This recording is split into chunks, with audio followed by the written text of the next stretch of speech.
Welcome viewers to the series Exploring Careers in the Green Economy. This episode is entitled Machine Learning x Climate at MIDDVantage. My name is Daniel Bray, class of 2022 at Middlebury College, and I'd like to introduce this episode's guest speaker. I'm joined today by Ellery Berk, class of 2014, Business Operations Manager at MIDDVantage. Welcome and thank you for joining us, Ellery. It's great to be here. Thanks for having me. It's great to have you. Ellery, this series explores a number of different professional areas involving the green economy. Tell us a little bit about your organization, how it fits in with the green economy. Yeah, I would be happy to. So MIDDVantage, or MIST as we call it.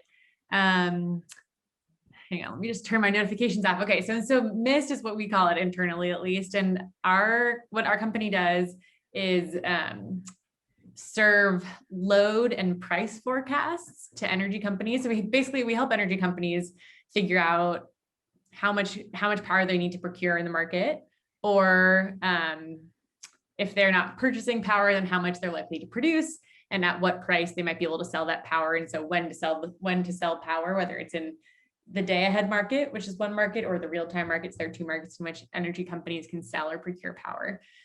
So our forecasting helps energy companies navigate that. And I would say that's sort of like the first act of MIST's work. We help organizations with forecasting. The second act is building engineering infrastructure to help in-house data scientists build their own forecasts with machine learning models. And you can imagine there are companies obviously commoditizing machine learning models and building a bunch of infrastructure to help anyone deploy models like a Tableau for machine learning, for example. What's different about MIST is that we are working specifically on time series use case. So there are some nuances that make time series forecasting harder, that make it challenging to make really reliable and highly scalable time series forecasts. And that's a problem that we're working on solving for within the energy industry, but also outside of it. And I would say that all of that fits into the green economy because at least my view and my team's view is that in a world with higher and higher renewable penetration, energy prediction, short-term forecasting of energy needs will be increasingly important. So you can imagine if we have 50% renewable or 80% renewable power, as at least from the generation side, it'll be important to understand based on the weather and other factors how much your solar farm is going to produce and when you would need to turn on some of your short-term storage, long duration storage, demand response. So our perspective is that in order to achieve a high renewables future, you'll need some really, really good near-term forecasting to understand how to provide consistent, reliable power to the grid. And then if you think outside of the energy industry into something like, food commodities, for example, you can imagine that really good forecasting could reduce the amount of waste that exists within the food industry. So yeah, that's a little bit about MIST and a little bit about how we fit in. That's really cool. Okay. I'm just wondering, what is it? So what is time series? I'm curious about that. Yeah. A time series data set is literally any data set that has a timestamp in it. Oh, okay. So, if over time. Yeah, exactly. Literally anything that has a time aspect to it, which you can imagine is a significant amount of data. Yeah, definitely. And also, I'm guessing if we have all this data about renewable energy, it'll also motivate people to start using it more and more, right? Yeah. I think definitely my perspective is that the more predictable and reliable we can make renewable power, and definitely the more that we can smooth out sort of the spikes in production and renewable power with some storage, the easier it will be to integrate into our power system. Cool. And so, that's cool. And so you said the main problem right now is trying to figure out how to use time series. Yeah. So we work a lot with time series data. So the way that energy companies typically operate today is they'll either have their own their own forecasting of how much power they need to buy tomorrow, for example, in-house. They'll have either a data analyst or a data scientist who does that for them. or they'll outsource to a third party. Often what we found is that these organizations, because they only have one data scientist on staff, or don't have the budget to have a data scientist, won't be taking advantage of sort of like the latest in machine learning. Mm-hmm. And so what our team does right now, at least on the forecasting side, is bring a bunch of the expertise that our team has built through graduate programs and through working at other organizations, and deploy all of that knowledge to generate more accurate forecasts that help the companies we're working with. And at the same time, that partnership through forecasting helps us better understand sort of the in-house need for having engineering infrastructure that can support folks who want to build their own machine learning models and deploy them without having someone else do it for them. Okay, cool. So it's like you can either offer your services or you can help other small like farms or other groups build their own programs and algorithms. Yeah. So cool. Right now, I think eventually we'll have have you ever used Tableau before? No. Sorry. So Tableau, it's like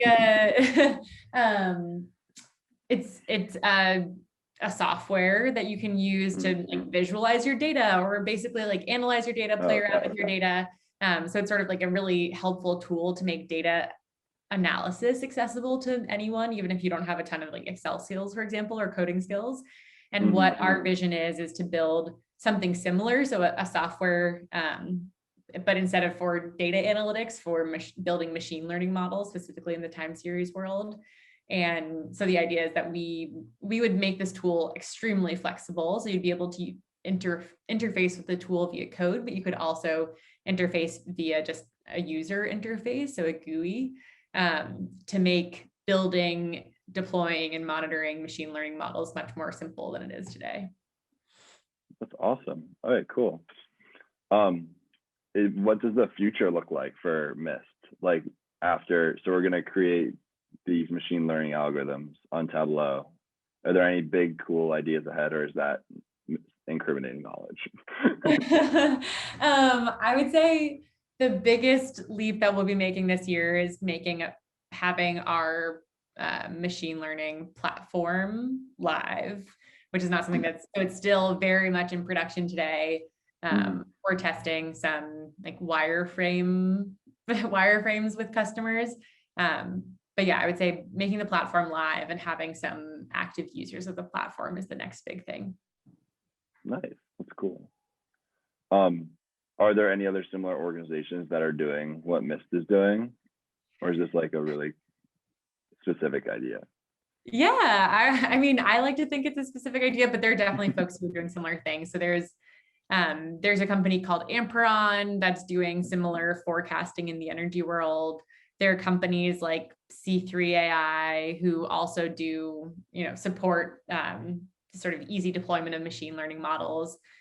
So I would say there are definitely folks doing both of the two activities that MIST is doing. My perspective is that no one's doing exactly what we are today. I would say that part of the competition in the market is just open source tools that are available to folks. So it's sort of, our competition is varied between big sort of incumbent players and people who are just putting software out there for free. Yeah, that's what it seems like the world is today in coding, is anyone can do it. Yeah. So how did MIST start? What was the beginning like? Do you know? Yeah. So I've been around since last July, so okay. 8 or so months now. But my co-founders started it because they have a shared interest in climate and then also a shared interest in sort of energy data. Our CEO, Peter, used to work at Nest. He joined Nest when they were about 50 people and then was with them through scaling and I'm pretty sure acquisition at Google. So part of the vision for MIST came from his time working at Nest with time series energy data and seeing that there's this missing piece of infrastructure that would have been really helpful to him. And then Tishan, the other co-founder, used to work at the Rocky Mountain Institute, which is a clean energy think tank. And he worked super closely with, I'm pretty sure, one of RMI's founders, Amory Lovins.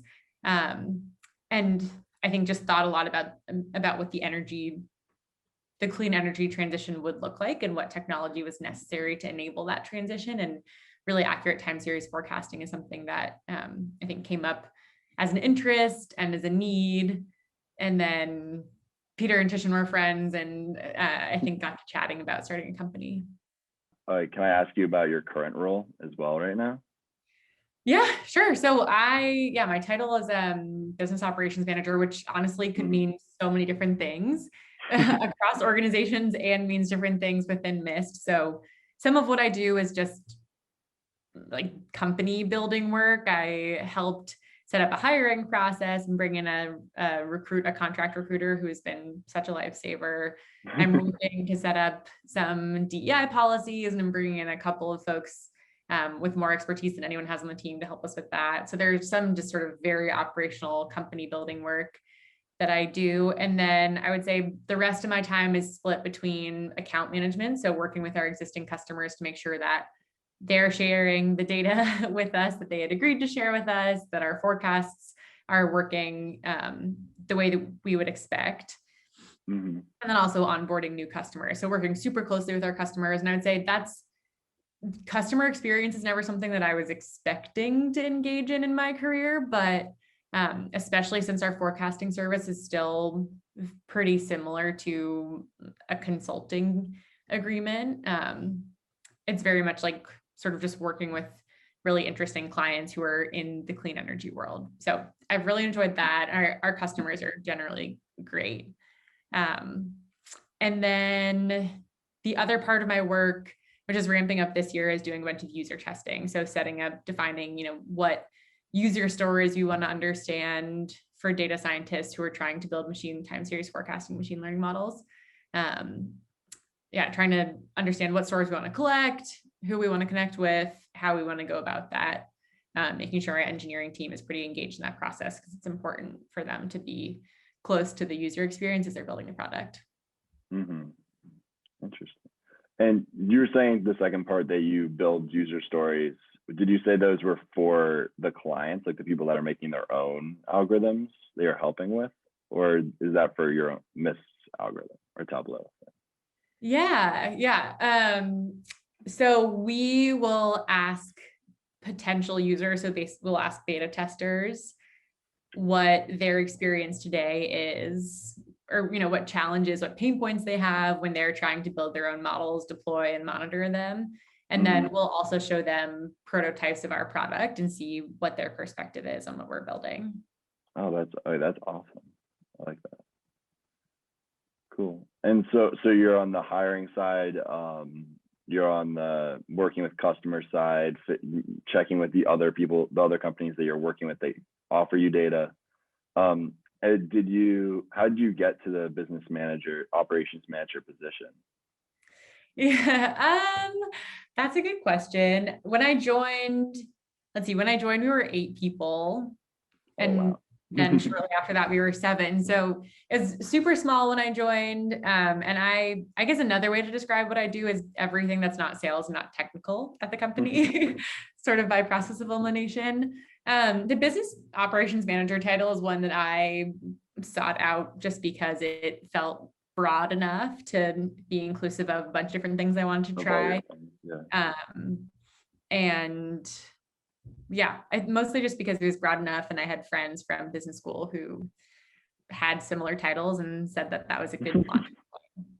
All right, cool. Did you like search out for a small business when you were looking for a career? Was like, they have 8 people, this is going to grow a lot?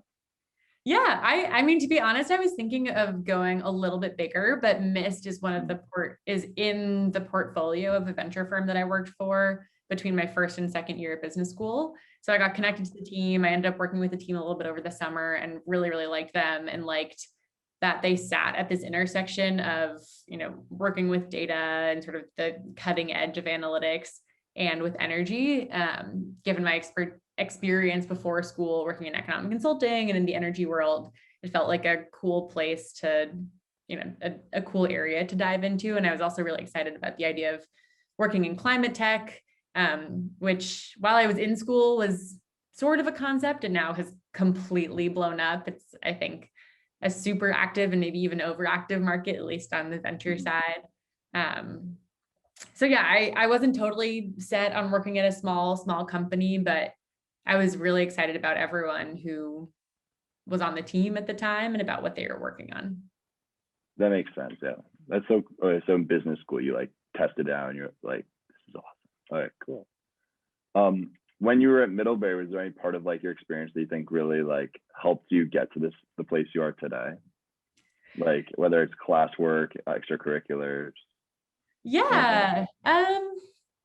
Let's see. I mean, I was an econ major and a math minor. I definitely think having some sort of more quantitative classes was really helpful. I mean, had I gone, if I were in school now, I would definitely be a CS major because that just feels extremely useful. But yeah, I think some of my more quantitative classes set me up to be in a role that can speak both to people who have no quant background and to people who are more on the technical side. I took a class, I remember I took an environmental economics class, which was great. And I think just demonstrated to me that there's a lot of complexity in the electrical grid and a lot of opportunity for, new technology and software to help make some of those challenges better. Yeah, so I would say definitely some more of the quantitative classes are things that I would encourage folks to try. And I think anything that offers sort of a crossover between like whatever your domain of expertise is plus what your interests are is a really cool one. I think for me, taking an environmental econ class showed me that I could work on something that was conceptually interesting. So sort of a quantitative field also applied to an issue that I really cared about. That's cool. Yeah, my next one, I guess you kind of answered my next question. I was going to ask, like, was the liberal arts experience like something that really helped you in the mold of being able to work with the technical side as well as like the user side? Because it seems like the environmental econ class would give you more access to the real world and stuff like that. Yeah. I think having a liberal arts education has definitely served me well. I do a lot of communicating in my role, some writing, some reading, a bunch of problem solving. I think, having had professors who pushed me on my ability to communicate or to summarize a point concisely, those are definitely things that were useful. I'm sure I learned things at Middlebury that feel ingrained now that I don't even know that I rely on. But generally, I think like being able to take a pretty ambiguous situation or problem and think about a structured way for solving it is something that I definitely worked on in Middlebury and use today. That's awesome. That's good to know. So thank you for sharing all your insights. And I'm curious about your own experience from the campus to career. I mean, I loved being an econ major at Middlebury. I thought it was a really interesting combination of some more quantitative work with just very practical real world applications. I was definitely more of a micro major than a macro major. Yeah, I thought being an econ major was great. I was definitely super grateful to find a job right after college that I could use my econ major in. So I worked in economic consulting and a lot of the concepts carried over and even some more of the quantitative work. I actually ended up writing out a model by hand at my job, which felt crazy. I never thought that I would have to write out an economic model in the real world. So I would say that was a great path. I don't use a ton of, econ specific jargon or like modeling techniques in my job today, but foundationally, I would say the ability to, again, cross over between the sort of quantitative world and the applied world is something that I definitely started to learn in Middlebury in the econ major. I graduated from Middlebury in 2014. I went to work at Analysis Group, which is an economic consulting firm. I worked there for 3.5 years. And then before business school, I did an internship at an outdoor gear company that was just 9 people building a bunch of outdoor gear in Texas. I ended up there because there was a GSB alum at the time running. She was the CEO of that company, and she just seemed like a really great, super sharp, creative person. And I had never worked outside of consulting, so I figured it would be great to get another experience before going to business school. It was very helpful. I thought going into business school is that I wanted to work in the outdoor gear industry, but after that summer, I realized I really didn't want to work in an industry that was at the end of the day making t-shirts, no matter how, positive their intended impact was. So yeah, that internship was really helpful. And then the last thing I did before MIST was my internship between my first and second year at business school, which was at a venture firm. And so your first job was, like you said, after college, was like an economics consulting group. So like, what was the most important thing, like getting that job? Yeah. So I interned there the summer before my senior year, which was great. I would highly recommend that kind of internship to anyone. If you think you know what you want to do, in my mind, it's a lot easier to get an internship than a full-time gig. And it's easier for the company because they get to test you out for 10 weeks or however long. And for them, it's great if you turn into a full-time hire, because then they know you really well. They're really excited for you to come on. You've already spent some time getting to know the organization. So that is how I joined Analysis Group. I interned there. Getting the internship, I would say, definitely was dependent on grades. I was super grade focused in undergrad, in part because it's just satisfying to get good grades. So yeah, grades were really important. And then I would say having some experience doing research projects and being able to speak pretty clearly and concisely about the research that I had done, the outcome, what I would have done differently if I had time to go back and correct it. Those were things that were really useful. And then I would say a bunch of mid-alums work at Analysis Group. So I was able to connect with folks who were either there or had worked there and learn more about the organization before interviewing. So you decided you wanted to come to Miss AI when you took the internship during business school, right? Mm-hmm. During the summer? Nice. Okay, cool.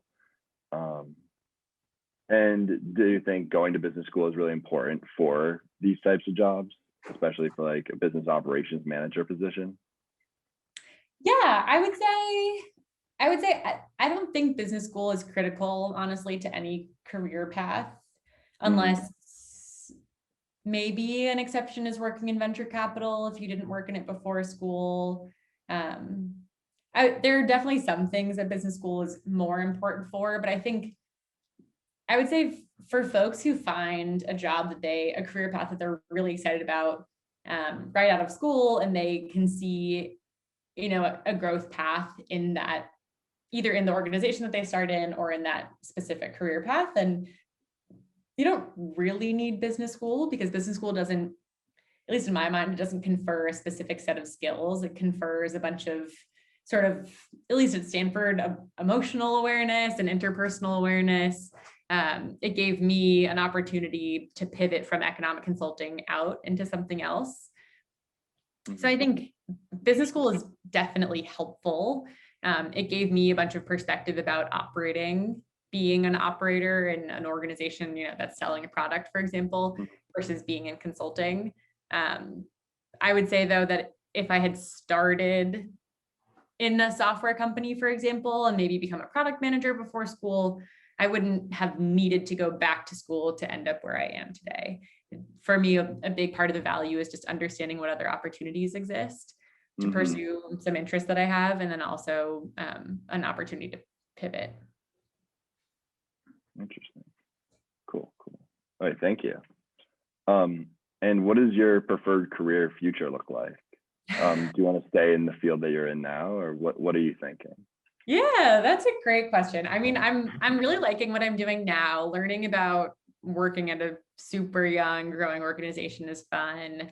I am excited about doing work that's more closely aligned with the product management role over the next few months, because I think that could be a cool intersection of technical and less technical work that's very user-facing. So I could see myself really enjoying the product manager career path. To be honest, I don't exactly know. I really like the world of climate tech, software. I'm learning that working at a software company is really fun. I thought I would be someone who likes to work on hard tech, but I actually like the idea that we can build things and then change them really quickly to adapt to what we're seeing in the market. And I think at least right now, it seems like there'll be an increasing amount of investment in this area. So it'll just be a lot of opportunities to work at really cool companies and grow with those organizations. I would say that I enjoyed my summer in venture capital and could potentially see myself going back into that in the future. I would say I feel most interested in doing that once I've spent some time building a company and have a perspective about, what makes an organization really powerful and potentially, positioned for a lot of growth. Mhm. So I haven't totally decided yet, but I think my sense is that I'll stay in this climate tech world. That's awesome. So given your experiences, what you know now, what advice can you give to current students on how to best prepare themselves for entry points into this career field?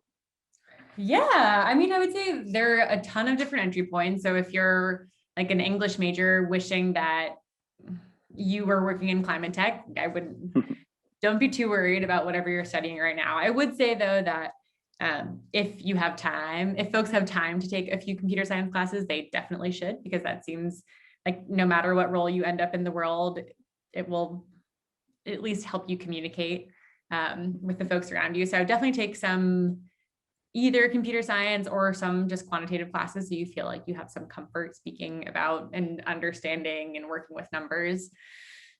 Other things, I would say I feel really grateful for having worked at a company where there was a ton of mentorship available to me right out of school.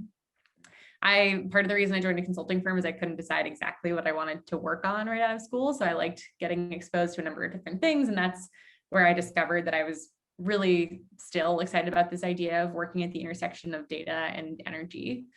So I think finding a job where you can get a bunch of mentorship right out of the gate and build some tangible skills is useful.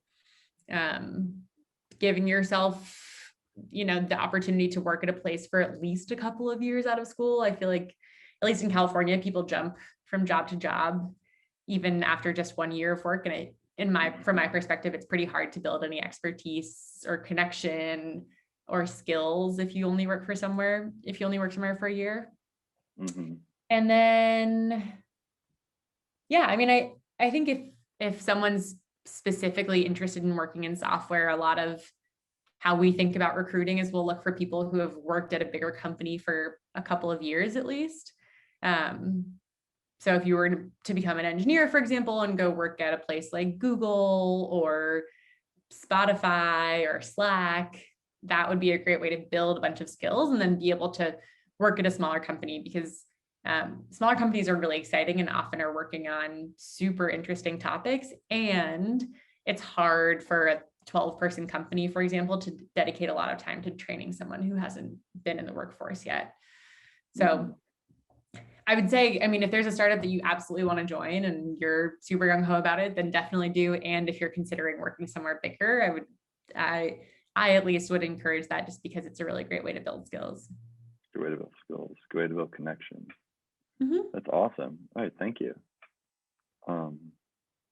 And so when you're talking about like different skills that are important to have and gain, would those be like soft skills, or are those more like hard skills in terms of different coding languages or coding practices? I would say it's really both. Learning how to be a professional is something that is really important. I think Middlebury is super helpful in preparing people with sort of the reading and writing and critical thinking skills that you need. And there's definitely something about being an employee of a workplace and a team member that's a little bit different from being in academia. So soft skills for sure. And then hard skills definitely as well. I mean, if you're in software engineering or if you're in communications, I think there are some best practices out in the world that are helpful to pick up on, so that if you go to a smaller place where they don't have time to train you, you have some skills that you've already formed. That's good to know. Awesome. Thank you. Is there anything else that you want to add? I think I gave business school a little bit of a bad rap. I mean, I would say it's not necessary for any particular career path, or it's not a critical need. I would say it's, different from if you wanted to become a rocket scientist and getting a PhD, like you probably need to have a PhD to go into that. I don't think there's any career path for which business school is a total blocker. However, I would say I really enjoyed it. And I think if you are in a certain career before school and decide that you want to be in something that's slightly different, and especially in sort of a management or leadership role, then business school is a great option for exploring your own interests and potential opportunities for afterwards. It's good to know. Awesome. Thanks, Ellery. Thank you so much once again for everything. This is really cool. And it was great to talk to you about all of this. Yeah, of course. Cool. I mean, I guess the last thing I would say is that there's some of these big companies have really interesting and cool rotational programs where you can spend 3 months, you rotate every 3 months into a slightly different function. So I would definitely, I think grad school is one great route. Also looking at some of these bigger rotational programs is a fun option for learning a lot. Sounds cool. Yeah, and then you like learn what you might be interested in as well, probably, I guess. That's awesome. Thanks, Ellery. All right. Well, this concludes this episode within the series, Exploring Careers in the Green Economy. In closing, I want to encourage viewers to tune in to get career perspectives and advice from a number of professionals in a broad variety of organizations in our other episodes in this series. I also want to encourage you to tune in to other MIDDVantage series, which can be accessed through the Events and Programs tab on the CCI website. Thanks for watching.